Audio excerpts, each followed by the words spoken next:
Class 10th, subject Economics, Chapter 3, Money and Credit, second video. Dear students, in this video, I will teach you today about credit and self-help groups. These two last points important for you. First, credit मतलब होता है उधार। जब हम कोई कर्ज या उधार कहीं से लेते हैं तो उसके दो सेक्टर होते हैं। There are two sectors of credit, formal sector and informal sector, संस्थागत क्षेत्र और गैर संस्थागत क्षेत्र। संस्थागत क्षेत्र का मतलब होता है formal sectors type. There are two types of formal sector, banks and cooperatives and other banking institutes, अन्य वित्तीय संस्थाएं। इन दो माध्यमों से हम कर्ज लेते हैं जो फॉर्मल सेक्टर यानी कि सरकारी संस्था के अंतर्गत आता है। बैंक और दूसरा जैसे पोस्ट ऑफिस हो गया या अन्य वित्तीय संस्थाएं जैसे कोऑपरेटिव बैंक वगैरह। इसकी विशेषता क्या है? Features of formal sectors, low rate of interest. Bank से जब आप कर्ज लेते हैं तो उसमें ब्याज जो है उस पर में कम ब्याज लगता है। और दूसरा है इजी रीपेमेंट, उसका जो भुगतान आप करते हैं बार बार तो वह आसानी से जितना आप चाहें अपनी सुविधा के अनुसार उसका रीपेमेंट कर सकते हैं। देन डॉक्यूमेंटेशन रिक्वायर्ड, उसमें कुछ जरूरी लोन के पेपर्स और कागजात जो है वह बैंक आपसे मांगता है जो जरूरी होता है। और टर्म ऑफ क्रेडिट जो है, टर्म ऑफ क्रेडिट फिर हम बाद में बताएंगे। सबसे पहले क्रेडिट के दो फॉर्म जो हैं, फॉर्मल एंड नॉन फॉर्मल, ये इनफॉर्मल। तो फॉर्मल वाला आप समझ गए। अब इनफॉर्मल सेक्टर जो है वह गैर संस्थागत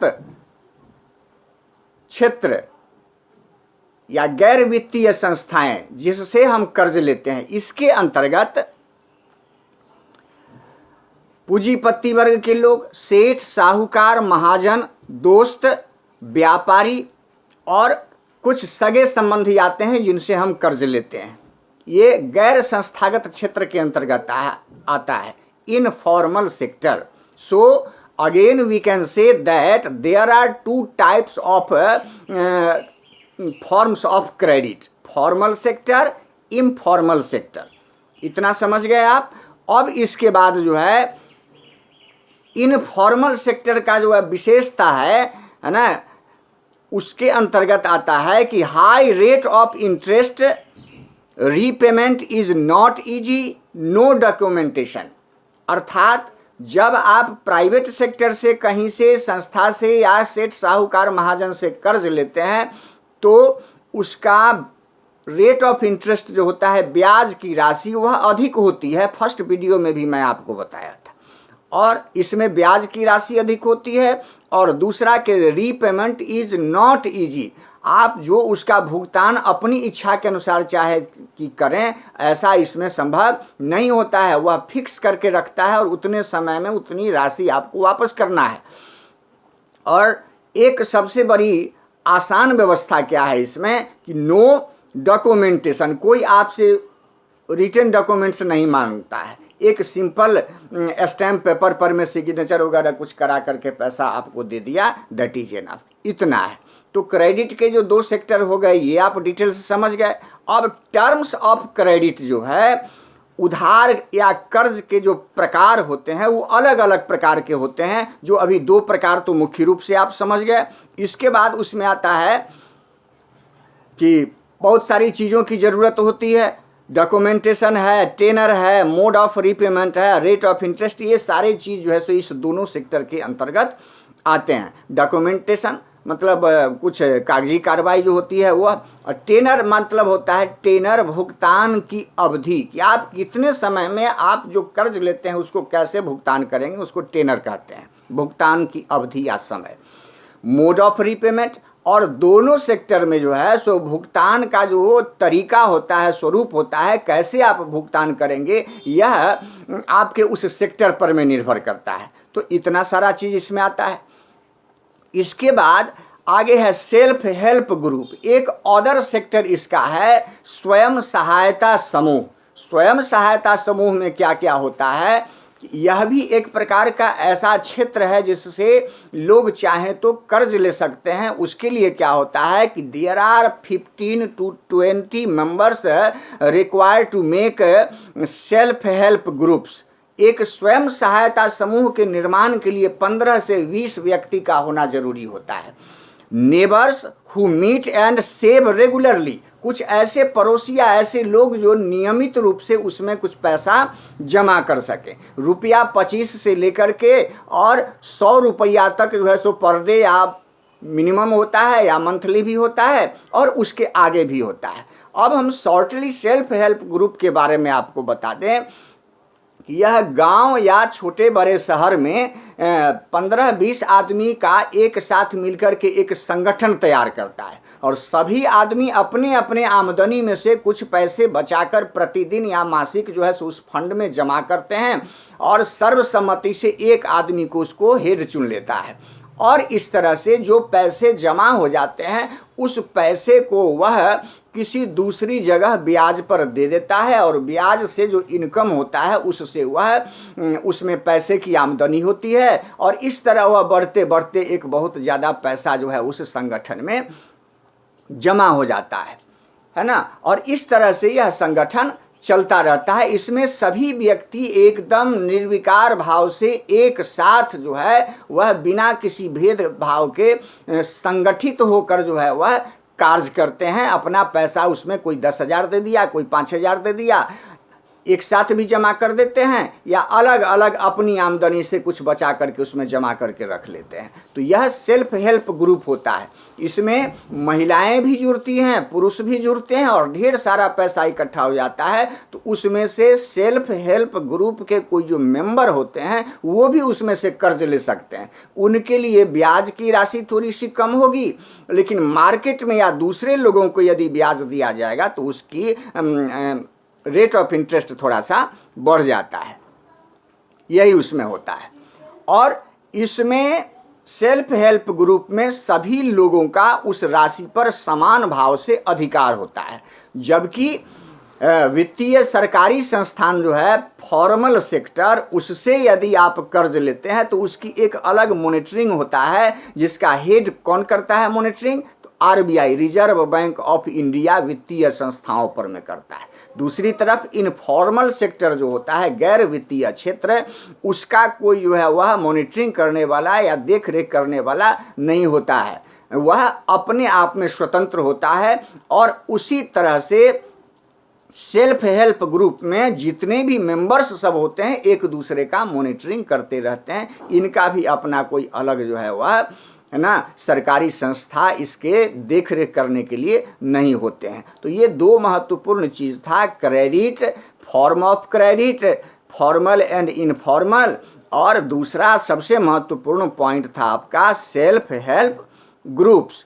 अब इसके अतिरिक्त कुछ महत्वपूर्ण इस पार्ट से शब्द सब हैं, उसका वर्ड डिटेल्स यह आप देख लीजिए। कल हमने आपको फर्स्ट वीडियो में बताया था double coincidence of words, medium of exchange, currency, ये सब हमने आपको बताया था। आज मैं आपको बता रहा हूँ क्रेडिट। क्रेडिट के बारे में भी अभी जो आपने पढ़ा उसका डिफिनीशन आप समझ लीजिए कि the ability of a customer to obtain goods और services before payment based on the trust that payment will be made in the future.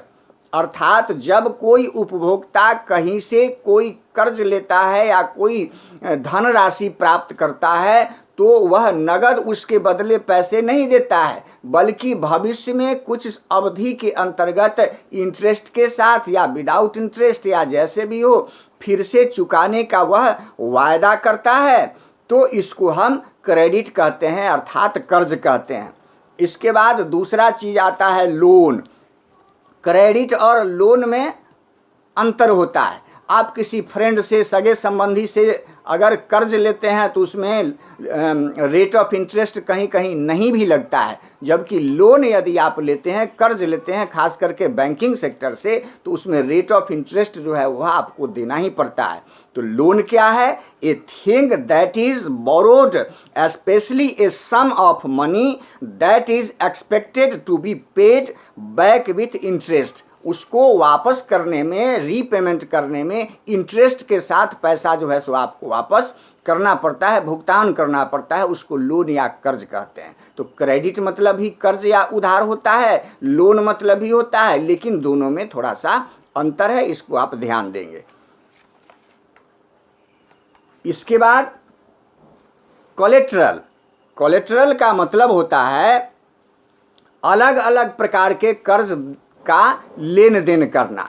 Collateral something placed as security for repayment of a loan. जब आप कोई loan कहीं से लेते हैं तो उसके लिए, है ना, आप पैसा उसको चुकाएंगे कि नहीं, इसकी एक कुछ गारंटी जो है सो होनी चाहिए, वहाँ पर में सिक्योरिटी होनी चाहिए। तो बैंक जब आपको कोई कर्ज देता है तो उसके बदले आपकी कोई संपत्ति जो है वह अपने पास गिरवी रख लेता है, ऐसे नहीं देता है, या कोई गारंटर जो है सो आपका होना चाहिए, तब जा करके वह लोन देता है। To be forfeited in the event of a default. यदि विपरीत परिस्थिति में आप उसका कर्ज नहीं चुकाएंगे तो आपकी धन संपत्ति या गिरवी रखी हुई राशि को बेचकर वह अपने कर्ज को चुकता करेगा, ऐसा होता है।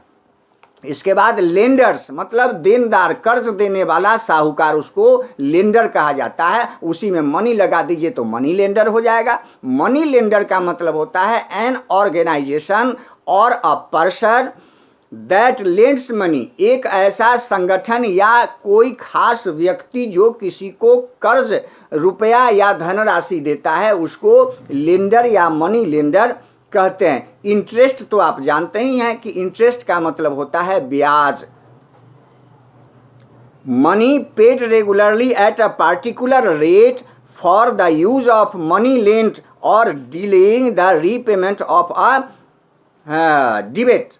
अर्थात जब कर्ज की राशि दी जाती है तो उसको नियमित भुगतान के लिए उस पर कुछ ब्याज एक्स्ट्रा जो है सो धनराशि लगाया जाता है ब्याज के रूप में, उसको हम इंटरेस्ट कहते हैं। फॉर्मल सेक्टर और इनफॉर्मल सेक्टर तो अभी अभी हमने आपको बताया है ना। इसको आप समझ गए कि संगठित क्षेत्र और गैर संगठित क्षेत्र। संगठित क्षेत्र जिसका आरबीआई जो है सो वो उसका मॉनिटरिंग करता है, और बैंकिंग इंस्टीट्यूट और कोऑपरेटिव इंस्टीट्यूट, ये सब जो है, या पोस्ट ऑफिस जहाँ से आप कर्ज लेते हैं, एलआईसी ऑफिस जहाँ से कर्ज लेते हैं, ये सब चीज़ जो है सो सरकारी फॉर्मल सेक्टर के अंतर्गत आता है ना। और सरकारी और गैर सरकारी ऐसा भी आप कह सकते हैं। RBI reserve bank of India, यह बैंकिंग सेक्टर का सबसे बड़ी संस्था होती है। सेल्फ हेल्प ग्रुप, स्वयं सहायता समूह, इसके बारे में भी डिटेल्स हमने आपको अभी बताया है कि 10-15 व्यक्ति एक साथ मिलकर के एक ऐसे संगठन का निर्माण करते हैं, अपनी कुछ राशि जमा करके रखते हैं और वह कर्ज के रूप में दूसरे को देते हैं। तो इस पाठ में, इस वीडियो में, इस पाठ का टोटल इतना ही। इसके अतिरिक्त कुछ महत्वपूर्ण प्रश्न वगैरह लिख करके मैं आपको व्हाट्सएप पर भेजता हूं, उसको भी आप देखेंगे और वीडियो को अच्छी तरह देख करके पढ़ेंगे, समझेंगे। Thank you.